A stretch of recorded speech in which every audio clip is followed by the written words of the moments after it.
आपने ट्रेवल किया होगा बाय बस, बाय ट्रेन और बाय एयरप्लेन। आपने ट्रेवल किया होगा या आपने देखा होगा। व्हाट डू यू फील जब आप ट्रेवल करते हो बाय रोड? जब आप एक जो आपका स्टार्टिंग पॉइंट है वहां से आप ट्रेवल करते हो बाय रोड अपने डेस्टिनेशन तक, तो आप कितना टाइम लोगे वहां तक पहुंचने में? और इसी को अगर आप देखो, अगर आप कंपेयर करो कि आप यही स्टार्टिंग पॉइंट से जाएं बाय एयरप्लेन, तो आप फील करोगे कि आप देखोगे कि आप लेस टाइम में वहां पहुंचोगे, क्योंकि आपने शॉर्टेस्ट डिस्टेंस कवर किया as compared to by road. जो बाय रोड पे आपने डिस्टेंस कवर किया, ओके, वो आपके पास टोटल ग्राउंड पाथ था between that initial position and that your destination final position. तो ये जो टोटल ग्राउंड पाथ था ये आपके पास क्या कहलाता था? That was your distance. अब आप बाय एयर गए मजे से भाई, ठीक है, एंजॉय किया आपने, कम से कम सफर भाई हमारा तो फेवरेट, सफर जितना छोटा होगा हमारा तो फेवरेट है। आप में से जिसका भी हो वो भी हाथ खड़ा करे हमारी तरह। तो ये जो शॉर्टेस्ट डिस्टेंस है, ये जो शॉर्टेस्ट डिस्टेंस स्ट्रेट लाइन में आपने कवर किया, ये जो डायरेक्टेड डिस्टेंस था बिटवीन आपके स्टार्टिंग पॉइंट के और बिटवीन आपके स्टार्टिंग पॉइंट और आपके डेस्टिनेशन के, तो ये जो in between shortest straight line distance था, इस स्ट्रेट लाइन डिस्टेंस को आज हम कवर करेंगे और आज हम इसको नाम देंगे। क्या नाम देंगे भाई? That is your displacement. आती है बात समझ सबको? Clear? So what is displacement? हम डिस्प्लेसमेंट को देखेंगे। What is your displacement? तो ये डिस्प्लेसमेंट आपके पास क्या है? This displacement is actually what? This is the shortest straight line, the shortest directed straight line distance, the shortest directed straight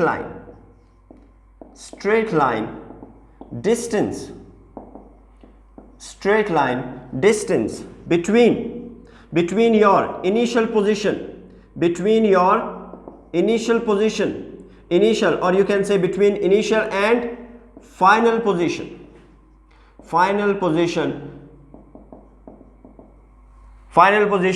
the shortest directed distance, the shortest directed straight line distance between initial and final position is called what?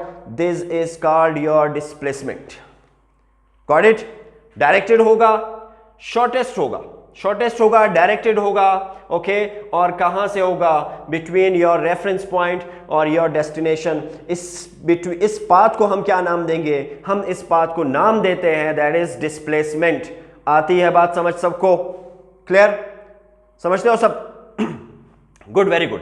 Okay, तो अब हम देखेंगे कि हमारे पास एक displacement दरअसल हमें बताता क्या है।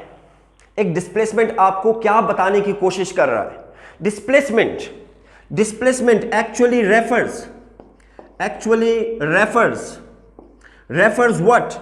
It actually refers, spelling mistake हमारे लिए माफ होती है बच्चों, it actually refers what? It actually refers your change in position, your change in position। हम तेज लिख रहे होते हैं तो कोई स्पेलिंग आगे पीछे हो जाए ये आपका हेडेक है, ओके। मेरे लिए स्पेलिंग मिस्टेक माफ है साइंस में, आपके लिए नहीं है क्योंकि आपने पेपर देना है, ओके। सो ये आपके पास क्या है? Change in position. डबल कर दो भाई, डबल कर दो, ठीक है। चेंज इन पोजीशन, तो ये हमारे पास it refers to change in position. दरअसल ये हमें चेंज इन पोजीशन बताता है, चेंज इन पोजीशन बताता। समझते हो कि नहीं? क्लियर है ना? जब आप डिस्प्लेसमेंट को देखोगे, what point you should note, what are the points to be noted, आपने किस किस पॉइंट्स को मद्देनजर रखना है, तो हम इसको डिफाइन करेंगे इसके कैरेक्टरिस्टिक्स में। किस में डिफाइन करेंगे? इसके कैरेक्टरिस्टिक्स में। So what point should be noted? What points should be noted? Number first point, as I wrote in definition that is directed, तो मेरे पास यहां से पता चला कि displacement is a which quantity? It's a vector quantity. ये मेरे पास क्या होगी, वेक्टर क्वांटिटी। ये मेरे पास क्या होगी बच्चों, this is a vector quantity. Now what do you mean by vector quantity? आप जानते हो कि आपके पास डिस्प्लेसमेंट के लिए मैग्नीट्यूड भी रिक्वायर होगा और डायरेक्शन भी रिक्वायर होगा। Got it? दैट इज कि क्या होगा कि आपको मैग्नीट्यूड भी चाहिए डिफाइन करने के लिए और आपको डायरेक्शन भी चाहिए डिफाइन करने के लिए। आपको मैग्नीट्यूड भी चाहिए डिफाइन करने के लिए और डायरेक्शन की भी जरूरत है। क्लियर है? समझते हो सबके नहीं? ओके अब मैं अगर इसका मैग्नीट्यूड निकालना चाहूं, अगर मैं इसका मैग्नीट्यूड निकालना चाहूंगा तो कैसे निकालूंगा? ये डिपेंड करता है कि मेरा डिस्प्लेसमेंट जो है वो वन डायमेंशनल है या टू डायमेंशनल है। ठीक है? या in some cases not popular 3 dimensional है। तो अगर in the case of one dimension हुआ, अगर in the case of one dimension that is मेरे पास लीनियर डिस्प्लेसमेंट हुआ, अगर in the case of one dimension हुआ, ठीक है, या two dimension that is also okay. अगर इन द केस ऑफ अगर मेरे पास वन डायमेंशन हुआ तो मैग्नीट्यूड कैसे निकालूंगा? इन वन डायमेंशन, ठीक है, that is in one dimension. Okay I right this one. Okay one dimension, तो 1D मेरे पास क्या होगा इसका मैग्नीट्यूड? अगर मैं 1D में इसका मैग्नीट्यूड निकालना चाहूं तो इसका मैग्नीट्यूड मेरे पास होगा that is the shortest distance between final and initial. हम उसका डिफरेंस निकाल लेते हैं। ओके तो मेरे पास क्या होगा, final your destination, final position minus initial position, initial position. तो मेरे पास क्या होगा अगर मैं 1D में वन डायमेंशन में अपनी डिस्प्लेसमेंट बताना चाहूं तो मैं क्या करूंगा? जो मेरा डेस्टिनेशन होगा, डेस्टिनेशन जहां तक मैं पहुंचा और जहां से मैंने स्टार्ट लिया, इस दौरान जितना डिस्टेंस कवर हुआ, ये जो shortest directed straight line distance है, इसे मैं क्या नाम दूंगा? ये मेरे डिस्प्लेसमेंट का होगा मैग्नीट्यूड। समझते हो सब? Let's suppose the final position is that is 10 and the initial position that is 5 from where I started. Okay let's suppose मैं आपको समझाता हूं, मैंने पॉइंट ए से शुरू किया। अब पॉइंट ए तक पहुंचने के लिए मेरा रेफरेंस पॉइंट क्या है? Point A. पॉइंट ए तक पहुंचने के लिए मैंने पहले कवर किया था एक distance that is 5। Okay let's suppose I started from this 0 point और O पॉइंट फ्रॉम ए। अब ए से मैंने मूव किया बी तक, तो मैं अपना इनिशियल पोजीशन किसको लेता हूं? ए को, और बी को मैं फाइनल पोजीशन लेता हूं। ओ से मेरा ए तक जो डिस्टेंस था दैट वाज 5 मीटर और ए से बी तक दैट इज 10 मीटर। तो मैं जब 10 मीटर से 5 मीटर निकालूंगा मेरे पास मैग्नीट्यूड कितना आएगा? That is 5 meter. That is 5 meter. In the case of one dimension मेरा मैग्नीट्यूड क्या होगा? 5 मीटर होगा। समझते हो कि नहीं? यहां से हमें एक और पॉइंट पता चली, एक और कैरेक्टरिस्टिक, कि मेरे पास जो SI यूनिट होगा डिस्प्लेसमेंट का that is what? That is meter. ठीक है, तो मेरे पास जो SI यूनिट होगा मैं यहां लिख लेता हूं सेकंड पॉइंट में, क्योंकि अभी मैंने इसको एक्सप्लेन करना है। SI यूनिट क्या होगा मेरे पास? That is metre. That is metre. Symbolize करेंगे स्मॉल m से। क्लियर है? तो ये मेरे पास था वन डायमेंशन में मैग्नीट्यूड फाइंड करने का। अब अगर इसी वन डायमेंशन में मैं आपसे कहूं कि आप निकाले डायरेक्शन, तो कैसे बताओगे? तो आप बताओगे कि आपकी डायरेक्शन पॉजिटिव है या नेगेटिव है? भाई 1D में आप बताओगे कि आपकी डायरेक्शन इज दैट पॉजिटिव और नेगेटिव। Got it? तो इसी 1D में अगर मैं डायरेक्शन बताना चाहूं तो ये डायरेक्शन कैन बी पॉजिटिव और कैन बी नेगेटिव। अब पॉजिटिव कब होगी? पॉजिटिव डायरेक्शन तब होगी जब आप रेफरेंस पॉइंट से जो आपकी ओरिजिनल डायरेक्शन है that is towards right, that is towards right side, और यू कैन से जो आपका ओरिजिनल पाथ, जो ओरिजिनल डायरेक्शन था, भाई आपने यहां से स्टार्ट लिया, डेस्टिनेशन तक पहुंचे, तो आपका टारगेट यहां था, आपका ओरिजिनल पाथ यहां से इस पॉइंट से वहां तक जाना था। So this is your original path. Okay, so हम इसको कंसीडर करेंगे इस डायरेक्शन को क्या? पॉजिटिव। अगर मैं रिवर्स बैक करूंगा तो डायरेक्शन क्या होगी? तो डायरेक्शन होगी नेगेटिव। ओके, दैट इज, तो आसानी के लिए मैं क्या लिखता हूं? That is towards left side, towards left side. आप लिख ले अपने साथ, this is your original direction towards your destination, और this is your reverse back. आप रिवर्स बैक हुए, अपने स्टार्टिंग पॉइंट तक वापस आए, डेस्टिनेशन से वापस स्टार्टिंग पॉइंट पे आए, तो आपकी डायरेक्शन क्या होगी? नेगेटिव होगी। इन the case of what? In the case of one dimension.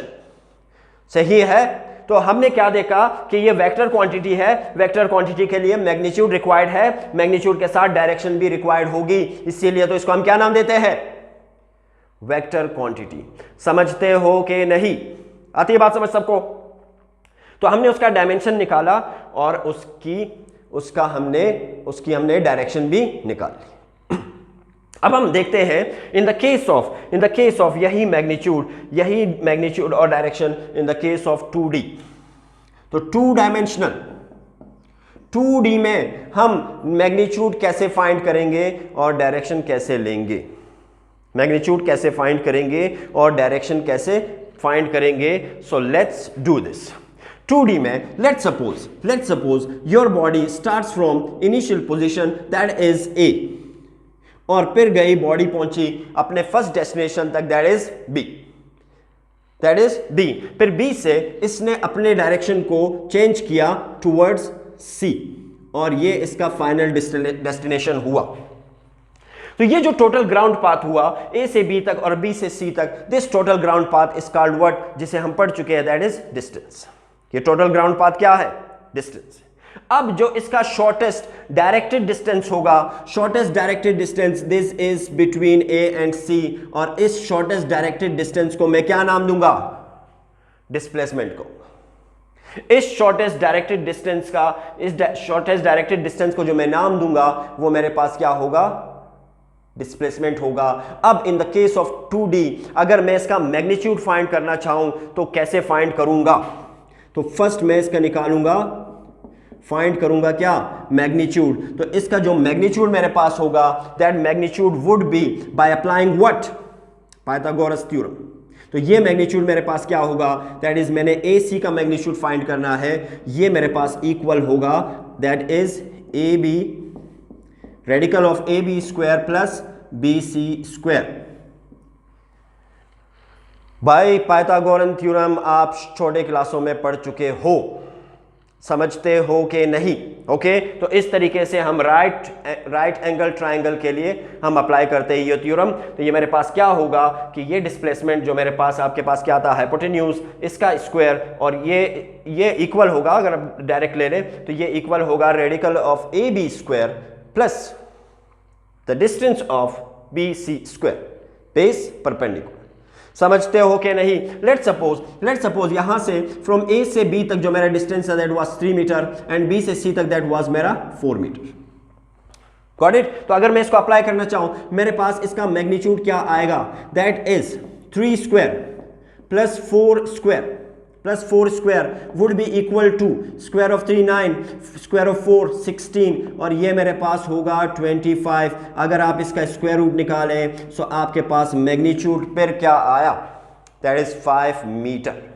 तो मेरे पास in the case of 2 dimension हमने सीखा कि हम डिस्प्लेसमेंट का मैग्नीट्यूड कैसे निकालेंगे? By applying Pythagorean theorem.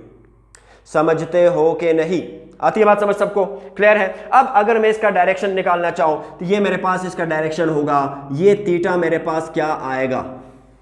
ये डायरेक्शन मेरे पास किसके इक्वल होगी? ये डायरेक्शन मेरे पास इक्वल होगी किसके भाई? किसके? ये डायरेक्शन मेरे पास इक्वल होगी, that is theta equals to tangent inverse, tan inverse of BC by AC। तो अगर मैं इसकी वैल्यू पुट कर दूं, दैट इज tan इनवर्स, आप कैलकुलेटर का सहारा ले तो आपके पास होगा that is 4 meter by 3 meter. तो ये आपके पास अप्रोक्सीमेटली इक्वल टू 53.152 डिग्री। आप कैलकुलेटर से निकाल लें तो ये आपके पास कितना होगा 53.12, तो मेरे पास डायरेक्शन थीटा की वैल्यू क्या आ गई, दैट इज 53.12 डिग्री। समझते हो कि नहीं? इस तरह हम निकालते हैं क्या, इस तरह हम निकालते हैं आपका displacement in the case of 2D। आती है बात समझ सबको? So this was the first characteristic. अब अगर मैं इसी का ग्राफिकल रिप्रेजेंटेशन लूं, इसी का ग्राफिकल रिप्रेजेंटेशन लूं, तो मैं क्या लूंगा, तो मैं क्या करूंगा, तो मैं एक्स वाई प्लेन में, ठीक है, मैं इसकी डायरेक्शन लिखूंगा। तो मेरे पास let suppose the body started, the body ने स्टार्ट किया ओरिजिन से, बॉडी ने बिगिन किया किससे, जो इनिशियल पोजीशन था, स्टार्टिंग पॉइंट मेरे पास क्या था, that is 0 0। For x its value is 0, for y its value is 0, ठीक है। अब मेरे पास इस बॉडी ने कवर किया distance, this is point A and this is let suppose your point B, this is your point B. मेरे पास इस बॉडी ने कवर किया पॉइंट ए से बी तक, ठीक है। तो बॉडी जब मूव करेगी, distance covered from A to B, तो मेरे पास ए से बी तक इसकी जो मेरे पास वैल्यू आएगी, that is 3 4 according to this, sorry 3 0 according to this. तो मेरे पास एक्स एक्सिस पे इसकी वैल्यू क्या आएगी, क्या होगी इसकी वैल्यू 3, ओके। और फ्रॉम बी टू सी जब इसने मूव किया तो मेरे पास कोऑर्डिनेट क्या बनेगा, दैट इज 3 4। अब मेरे पास एक्स एक्सिस क्या होगा 3 और y एक्सिस क्या होगा 4। तो मेरे पास जो ग्राफ बनेगा that is between 3 and this 4, between 3 and this 4, ये मेरे पास एक स्ट्रेट लाइन होगा। ये इसकी क्या होगी, ग्राफिकल रिप्रेजेंटेशन होगी। समझते हो कि नहीं सब? Got it? So this was the first characteristic that is vector quantity. Okay? और इसी से हमें पता चला कि इसकी SI वैल्यू क्या होगी। इसकी SI वैल्यू मेरे पास थी क्या, मीटर। SI यूनिट क्या था, metre. Now come towards the second characteristic. बल्कि पहले आप इसको लिखें, फिर हम जंप करते हैं आपके सेकेंड कैरेक्टरिस्टिक के ऊपर।